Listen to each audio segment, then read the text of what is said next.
На протяжении 12 лет 72-летняя Татьяна Кравченко проживает в Бишкекском социальном стационарном учреждении для пожилых ИЛУВЗ. Ее любимое занятие – это рисование. Она сама создает красивые картины и свои работы продает всем желающим. Несмотря на то, что она инвалид первой группы, Татьяна самостоятельная. Для нее важно, чтобы в ее комнате всегда был порядок и чистота. Время от времени ее навещает внук. Встречи с ним женщина ждет с нетерпением.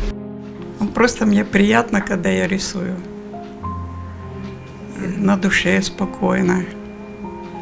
Как-то забываешь обо всем плохом, там вот только хорошее приходит. Вот такое бывает со мной. В Бишкекском соцучреждении «Дом надежды» для престарелых и лиц с ограниченными возможностями здоровья находится более 200 подопечных. Чтобы не сидеть сложа руки каждый день, с утра у них лечебная физкультура, посещение хора, и они занимаются рукоделием, а также играют в шахматы. Отметим, что 50% здешних жителей составляет титульная нация.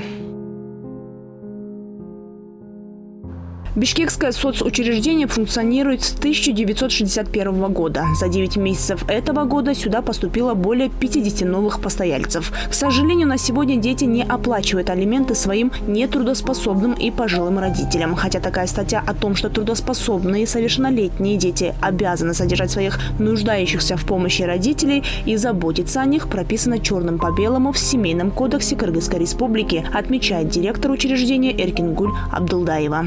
Причины самые разные.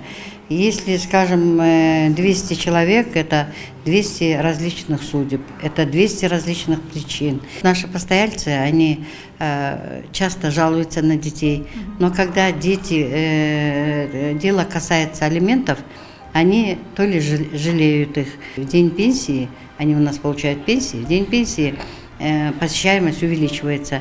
Как правило, дети, племянники, внуки, родственники приходят и забирают их пенсии.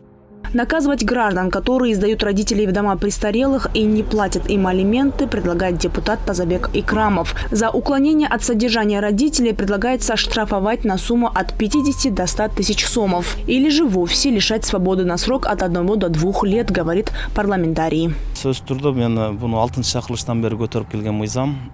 Человек, который оставил своего родителя, не делает ничего хорошего для страны. Таких людей даже не нужно принимать на госслужбу.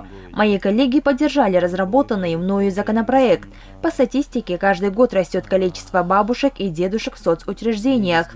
А это значит, кыргызстанцы все больше отказываются заботиться о своих родителях.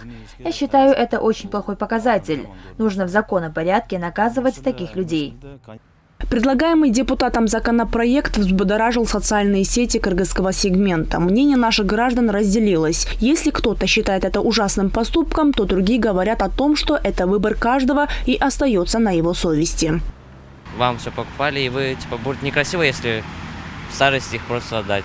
Ну, это, мне кажется, дело каждого, совесть должна быть. Нас воспитывают, нас растят, в нас вкладывают, и поэтому, да, я считаю, что это будет правильным решением. В Кыргызстане всего 7 домов для престарелых людей. 5 из них курирует Министерство труда, социального обеспечения и миграции. Всего в них проживает 513 человек.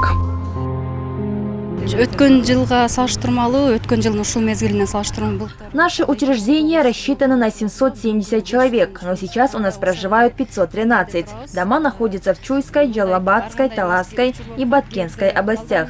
Наши сотрудники заботятся о них и предоставляют все необходимые услуги. В прошлом году в Кыргызстане увеличили финансирование питания в социальных стационарных учреждениях. Каждый год 1 октября, в День пожилых людей, проводятся различные концерты и готовятся праздничные угощения сотрудниками госучреждений и общественных организаций в их поддержку. Рахат Батырбекова, Бекзат Машрапов, ЛТР, город Бишкек.